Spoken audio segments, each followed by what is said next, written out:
وزیر اعظم عالمی اقتصادی فورم میں شرکت کے لیے سعودی عرب پہنچ گئے۔ سعودی ولی عہد اور سربراہ IMF سے ملاقاتیں شیڈول۔ ریاض پہنچتے ہی شہباز شریف سے سعودی پاکستان سپریم کوارڈینیشن کونسل کے وفد کی جنرل سیکرٹری محمد بن مزیاد التویجری کی سربراہی میں ملاقات۔ کہا پاکستان اور سعودیہ کے معاشی تعلقات نئے دور میں داخل ہو چکے۔ التویجری بولے جنگی بنیادوں پر پاکستان میں سرمایہ کاری پر کام جاری ہے، سرکاری اور نجی سیکٹر دونوں سرمایہ کاری کریں گے۔ جلد سعودی سرمایہ کاروں اور کاروباری برادری کا وفد پاکستان آئے گا۔ چاہتے ہیں سعودیہ کے ویژن 2030 کے تناظر میں دونوں ممالک میں معاشی تعلقات آگے بڑھیں۔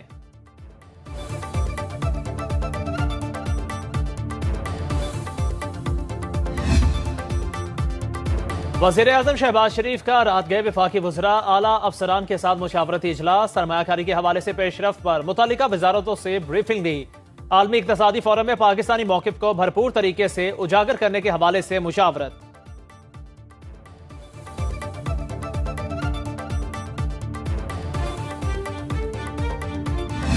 اس وقت ایک سیاسی عدم استحکام پورے ملک کو اپنی گرفت میں لیا ہوا ہے، تو اگر یہ باتیں تو مذاکرات ہی سے ہوتی ہیں، اور مذاکرات ہونے سے کیا ہوگا کہ اس سے پہلے مذاکرات ہونے سے پہلے آپ مذاکرات کے جو پیرامیٹرز ہیں ان کو طے کریں۔ شہریار آفریدی کی فوج سے مذاکرات کی تجویز پر PTI تقسیم۔ شبلی فراز کہتے ہیں تحریک انصاف حکومت اور اسٹیبلشمنٹ سے مذاکرات پر تیار ہے، لیکن پہلے مذاکرات کا ماحول اور پیرامیٹرز طے کیے جائیں۔ وزیر اعلیٰ خیبر پختونخوا علی امین گنڈاپور نے کہا بیان شہریار آفریدی نے دیا، ان کا کوئی رابطہ ہوگا، وضاحت بھی وہی دے سکتے ہیں۔ شیر افضل مروت بولے بانی PTI کسی ڈیل کا حصہ نہیں بنیں گے، مذاکرات کے لیے کوئی کوشش نہیں کی، کچھ لوگ خود اسٹیبلشمنٹ کی طرف دیکھ رہے ہیں۔ مہربانو قریشی نے کہا شہریار آفریدی حکومت پر تنقید کر رہے تھے، مذاکرات کی کوئی تجویز زیر غور نہیں۔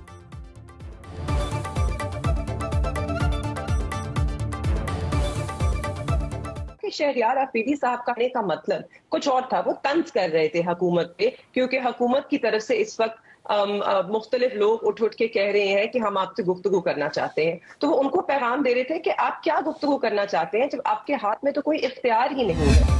PTI نے دھمکیاں بھی دی ہیں، ماضی میں حملے بھی کیے ہیں، 9 مئی تک بات جا پہنچی ہے، 9 مئی سے بات جیلوں تک چلی گئی ہے۔ اب انہیں سمجھ آ جانی چاہیے، گنڈاپور صاحب کو اپنا بیان واپس لینا چاہیے۔ بانی PTI کا ایک ہاتھ گریبان پر اور دوسرا پاؤں پر ہوتا ہے، لیکن رہنما سعد رفیق کا رد عمل۔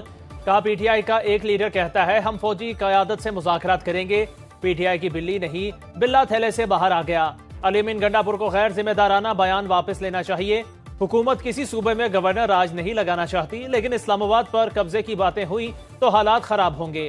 فیصل کریم کنڈی نے کہا علی امین گنڈاپور کا بیان انتہائی غیر ذمہ دارانہ ہے، وہ آئیں گے اپنی مرضی سے لیکن جائیں گے وفاقی حکومت کی مرضی سے۔ تحریک انصاف ایک بار پھر فتنہ و فساد کی سیاست کر رہی ہے۔ خیبر پختونخوا کے وزیر اعلیٰ نے ایک غیر ذمہ دارانہ سٹیٹمنٹ دی، اپنی کرسی کی توہین کی، تو میں سمجھتا ہوں کہ ان کو آڑے ہاتھوں لینا چاہیے، ان کو کسی صورت میں بھی احتجاج کی اجازت نہیں دینی چاہیے۔ پاک نیوزی لینڈ T20 سیریز 2-2 سے برابر۔ 5ویں اور آخری میچ میں شاہینوں نے کیویز کو 9 رن سے شکست دے دی۔ 179 رنز کے تعاقب میں نیوزی لینڈ کی ٹیم آخری اوور میں 169 رنز پر آؤٹ۔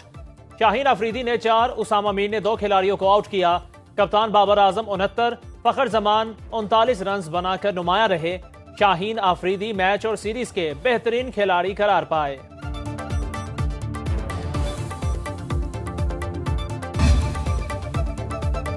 وزیرستان میں تعینات سیشن جج شاکر اللہ مروت اغوا۔ نامعلوم اغوا کاروں نے جج کی گاڑی کو آگ لگا دی۔ وزیر اعلیٰ خیبر پختونخوا علی امین گنڈاپور کی IG کو مغوی جج کی بحفاظت بازیابی کے لیے اقدامات کی ہدایت۔ پشاور ہائی کورٹ میں chief secretary IG additional chief secretary طلب۔ حکام نے فوری پیش رفت سے متعلق سینئر ججز کو آگاہ کیا۔ جج صاحبان نے واضح کیا ججز کو سیکورٹی کی فراہمی صوبائی حکومت کی ذمہ داری ہے۔ وفاقی حکومت کو کسانوں سے گندم کی فوری خریداری کا حکم۔ وزیر اعظم نے کسانوں کی شکایت کا نوٹس لے لیا۔ گندم خریداری کا ہدف 14 لاکھ ٹن سے بڑھا کر 18 لاکھ ٹن میٹرک کر دیا۔ شہباز شریف سے ٹیلی فونک رابطے پر وزیر اعلیٰ پنجاب کی یقین دہانی۔ مریم نواز نے کہا پنجاب نے گندم خریداری کی تیاری کر لی۔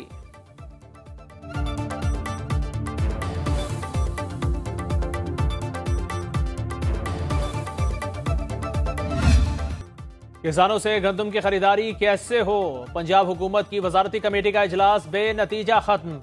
گندم کی فوری خریداری کا فیصلہ نہ ہو سکا۔ ذرائع کے مطابق جتنے اسٹاکس موجود ہیں گندم کی بڑی خریداری ممکن نہیں۔ نمی کا 20% تک تناسب بھی خریداری کی راہ میں بڑی رکاوٹ۔ حتمی فیصلہ وزیر اعلیٰ پنجاب کی منظوری سے ہوگا۔ کسان کارڈ کے ذریعے کاشتکاروں کے نقصانات کی تلافی کا جائزہ۔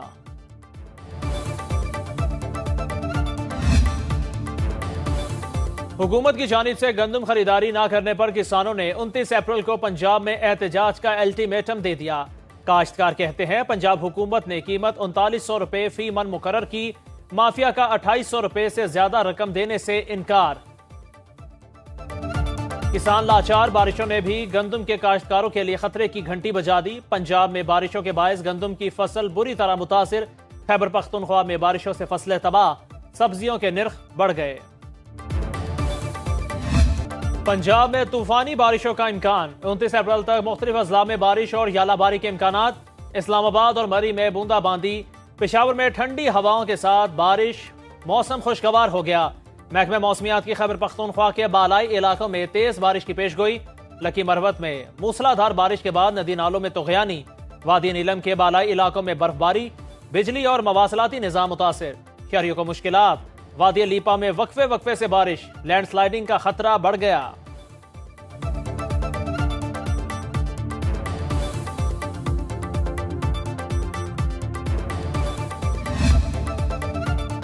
وزیر اعلیٰ پنجاب کا ممکنہ بارشوں پر پیش کی ضروری اقدامات کا حکم۔ واسا سمیت تمام متعلقہ اداروں کو الرٹ رہنے کی ہدایت۔ مریم نواز کا کہنا ہے نکاسی آپ کے لیے وسائل بروئے کار لائیں۔ دیہی علاقوں میں مال مویشیوں کی حفاظت کے لیے وسائل بروئے کار لائے جائیں۔ پہاڑی علاقوں میں ایمرجنسی کی صورت میں مریضوں کی منتقلی کے لیے ہیلی کاپٹر اور ایئر سٹریپ بنانے کی ہدایت۔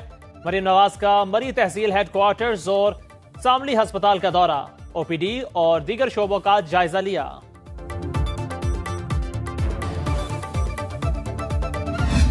بلوچستان میں حالیہ طوفانی بارشوں سے ندی نالے بپھر گئے۔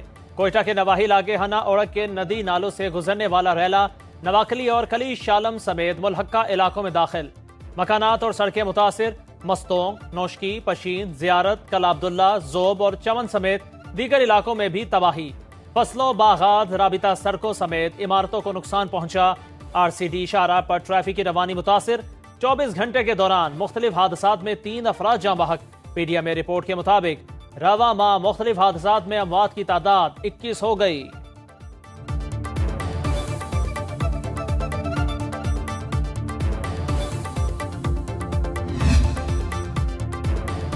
اپنی عدلیہ کی تاریخ سے بہت زیادہ خوش نہیں۔ ماضی میں جوڈیشری نے اچھے اور برے فیصلے کیے، کچھ ایسے فیصلے ہو جاتے ہیں جو متنازع کہلاتے ہیں۔ سپریم کورٹ کے جسٹس منصور علی شاہ کا لاہور میں تقریب سے خطاب، کہا عدلیہ کو مکمل آزاد ہونا چاہیے۔ دنیا میں ہماری عدلیہ سے متعلق ڈیٹا قابل تشویش ہے۔ عدلیہ کو ججز نہیں سسٹم کے تابع ہونا چاہیے۔ وفاقی وزیر قانون اعظم نذیر تارڑ نے کہا حکومت انسانی حقوق کی پاسداری کرے گی، سوشل میڈیا کا نامناسب استعمال روکنے پر کام کر رہے ہیں۔